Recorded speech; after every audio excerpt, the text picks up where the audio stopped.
இக்கவிதையை உனக்காகத்தான் எழுதுகிறேன். படிக்காது போய்விடாதே. முதலில் எனக்கு நீ யார் என்பதை யூகித்துக்கொள். கவிதையின் இறுதியில் உனக்கு நான் யார் என்பதை தெளிவுபடுத்தி விடுகிறேன்.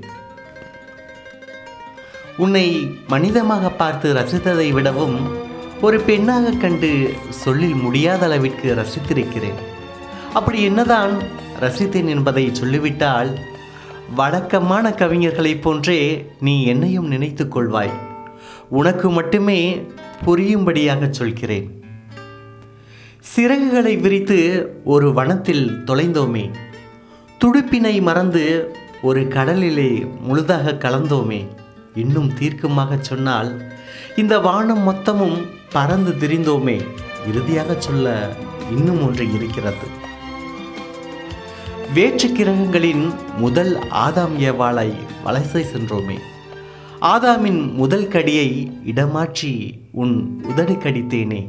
உனக்கு நிச்சயமாக நினைவிருக்கும். நான் இத்தோடு நிறுத்திக் கொள்கிறேன். இப்போது நான் யார் என்று நீயே சொல்லிவிட்டு போ.